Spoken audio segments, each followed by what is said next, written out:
2021 में जिस तरह से narcotics control bureau Mumbai zone का फर्जीवाड़ा हमने एक्सपोज करने का काम किया, किस तरह से अधिकारी झूठे मामले बनाते थे, पब्लिसिटी के लिए लोगों को बुलाया जाता था और पब्लिसिटी करना और उगाही का खेल इस शहर में शुरू था। 2 अक्टूबर के क्रूज रेड के बाद केपी गोसावी का मामला हो, मनीष भानुशाली का मामला हो, किस तरह से झूठा मामला बनाया गया, 25 करोड़ की डील का मामला हो, हमने सारे सबूत लाकर लोगों के सामने रखने का काम किया। नतीजा ये निकला कि एनसीबी ने शुरुआत में बचाव करने का काम किया और फिर ऐलान किया गया कि एक विजिलेंस कमेटी का गठन किया गया है। 25 करोड़ की डील को लेके एसआईटी बनाई गई एनसीबी के भीतर, लेकिन इतनी सारी चीजों के बावजूद एनसीबी का फर्जीवाड़ा रुकने का नाम नहीं ले रहा है। अधिकारियों ने जिस तरह से बोगस केसेस बनाए, पंचों से ब्लैंक पेपर पे साइन लिए, झूठे मुकदमे में लोगों को उलझाने का काम किया और अब उन्हीं झूठों मुकदमों को ठीक करने के लिए वो लोग जो इनके अपने पंच जिनको इन्होंने बनाया था, उन्हीं को किस तरह से फोन करके बुलाया जाता है कि बैक डेट में पंचनामा सुधारो। उसकी 2 ऑडियो मैं आपको सुना रहा हूं, पहले सुन लो, फिर विस्तार से आगे बताऊंगा। पहला, कोई मैडी नाम का एक पंच है जो बाबू नाम का अधिकारी है, वो उसको फोन कर रहा है कि आप आओ, बैक डेट में पंचनामे पे दस्तखत करो। वो लड़का डर रहा है, जाने के लिए तैयार नहीं। और दूसरे ऑडियो में आप सुनेंगे कि समीर वानखेड़े उसको डर कर वो फोन लगाता है और वो कहता है कि चले जाओ, डरो ना। हमें लगता है कि इससे ज्यादा फर्जीवाड़ा और कुछ नहीं हो सकता। फर्जीवाड़ा करके लोगों पे मुकदमे दर्ज किए गए, फर्जीवाड़ा करके फिल्म वालों से वसूली की गई और जब सारा फर्जीवाड़ा एक्सपोज हो गया तो बैक डेटेड कागज पे दस्तखत करने का खेल एनसीबी में चल रहा है। इसका जवाब एनसीबी के डायरेक्टर को देना पड़ेगा। पहले दोनों वीडियो सुन लीजिए, फिर आगे बात करेंगे। आप कैसे हो? बढ़िया। और सुनाओ यार, मैं ही फोन करने वाला था। आप अभी आ सकता है क्या दोनों? नहीं तो कल? मोस्टली तो कल आना। मुझे यही पूछना था, कल आना जरूरी है क्या सर? क्योंकि ऑलरेडी इतना प्रॉब्लम चल रहा है। ये जून का सीन है, अगर मैं अभी करूँगा तो कुछ मेरे अगेंस्ट नहीं आएगा ना सर? ना, ऐसा कुछ नहीं होगा, क्योंकि ये क्या है, ये पुराना केस है, मालूम है? 1/6/2021 है ना? हाँ, 1/6/2021 को सोहेल शेख अंधेरी में वो मॉल का सामने पकड़ा था। उसके बाद फिर का घर पे गए थे, है ना? इधर 55 ग्राम, उधर 114 ग्राम एमडी मिला था। उसी केस में वो अपने कौन है, सीरी का अफसर, वो गार्डन और आशीष रंजन, है ना? सर बस यही सर, मेरा वही मानना था कि ऑलरेडी ये सब चीजों को लेकर प्रॉब्लम हो रही है और आगे तो नहीं होगी ना सर? ना, इसमें कुछ भी नहीं है। देखो, ऑलरेडी आप लोगों का पंचनामा बनाया था, उस टाइम आप लोगों का नाम थी दोनों का, ओके? इसमें कुछ नहीं है, मतलब ऑलरेडी नाम है उसमें। इसमें अभी क्या हो रहा है, आप लोग का स्टेटमेंट रिकॉर्ड करके, मतलब वो उसी टाइम हमारा सामने पंचनामा वगैरह इन्होंने ड्रा किया है, हमारा सामने उसको पकड़ा गया है, बात करके हम लोग स्टेटमेंट रिकॉर्ड करते हैं। आपको तो मालूम है ना? अभी तक आप कर रहे हो, ऐसा कोई दिक्कत नहीं होता इसमें।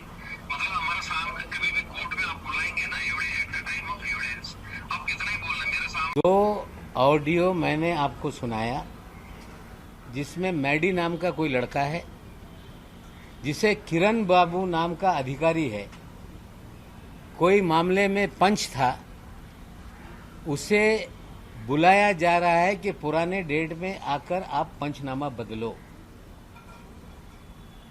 उन्हें डर लग रहा है कि दफ्तर में अगर आएगा तो कुछ गड़बड़ हो जाएगी।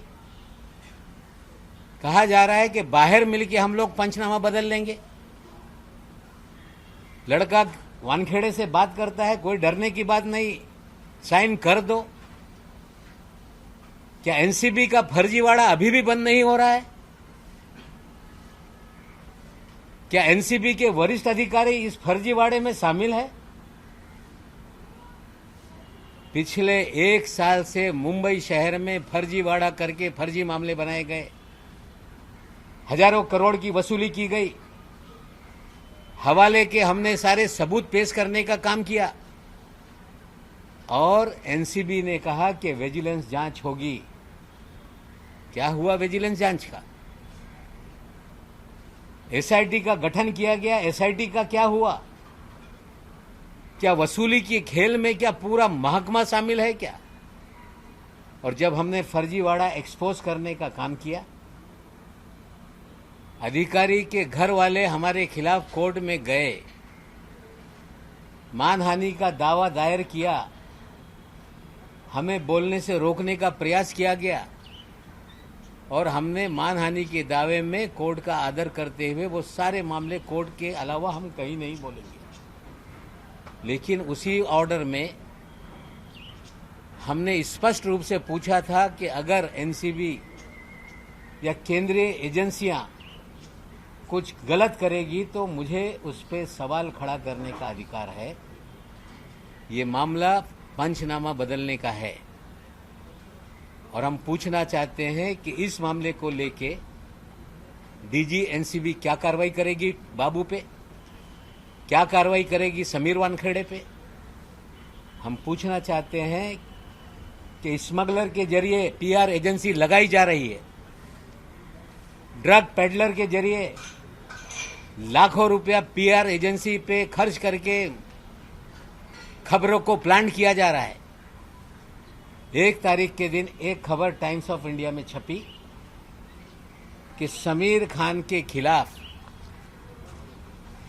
नारकोटिक्स कंट्रोल ब्यूरो ने हाई कोर्ट में जमानत रद्द करने की अर्जी दाखिल की है।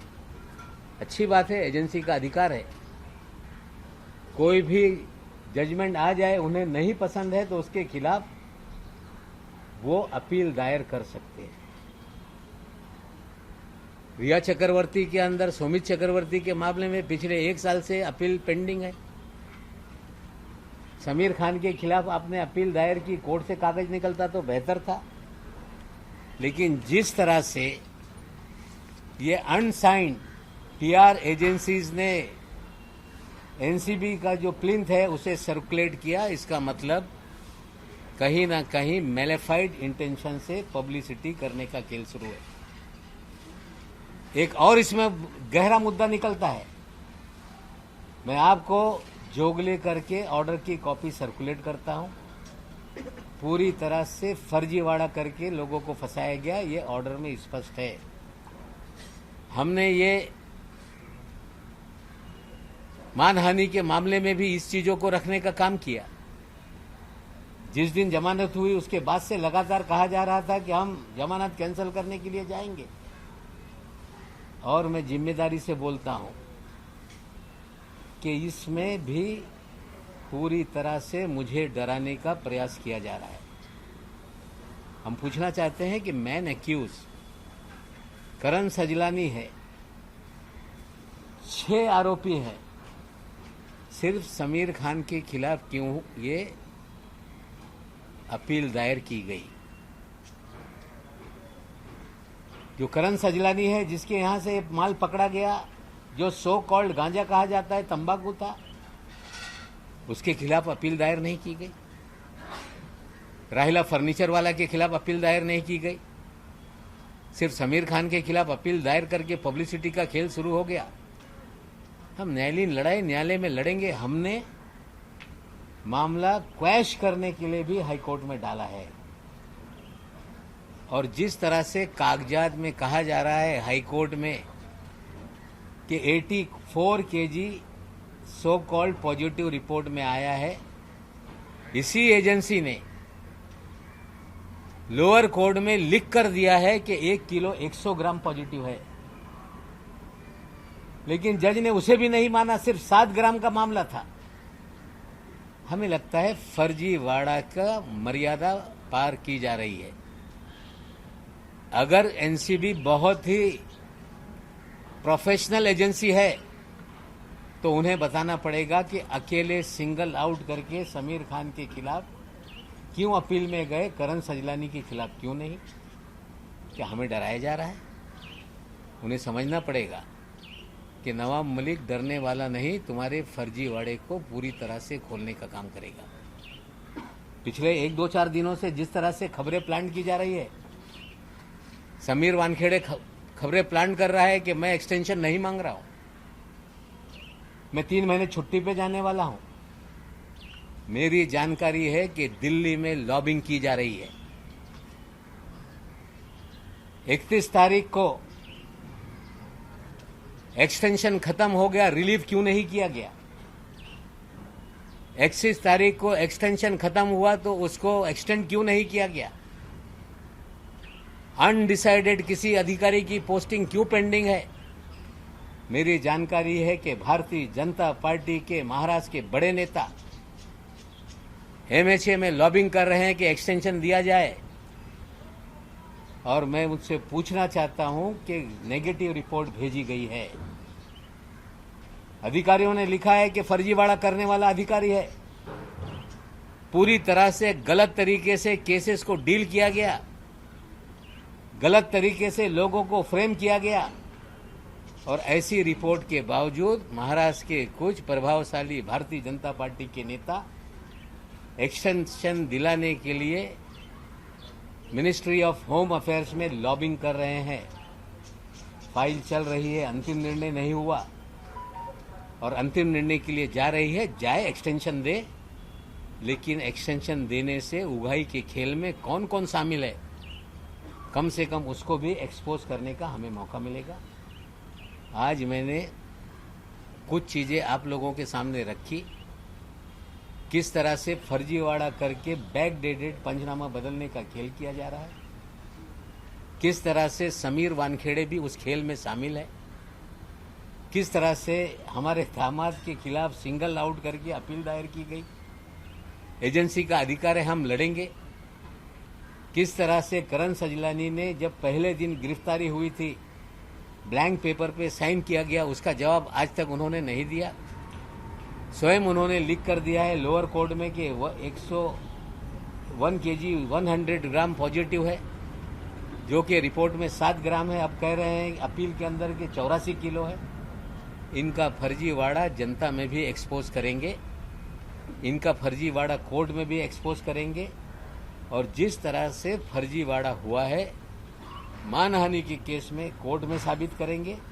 और नया फर्जीवाड़ा जितना आएगा हम ढूंढ रहे हैं, और हमें नए फर्जीवाड़े को एक्सपोज करने में कोई रोक नहीं है। आने वाले दिनों में और भी फर्जीवाड़े को हम एक्सपोज करने का काम करेंगे। जिस तरह से सॉलिड डील और उसके पहले बुली डील नाम के 2 वेब पोर्टल के जरिए कुछ अल्पसंख्यक समाज की लड़कियां जो वोकल हैं, समाज की गलतियों को उजागर करने का काम करती हैं।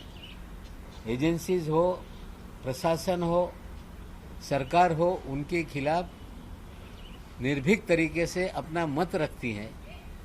ऐसी लड़कियों का पोर्टल पे फोटो के साथ जिस तरह से चीजें रखी गई उसकी हम निंदा करते हैं। इन लड़कियों में कुछ लड़कियां मुंबई शहर की भी हैं, उनकी मेरी फोन पे बात हुई है।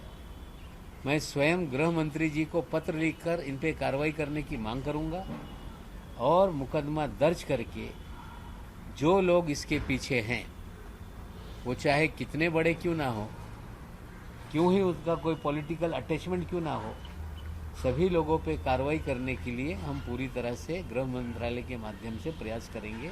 और उन पर कार्रवाई करवाएंगे।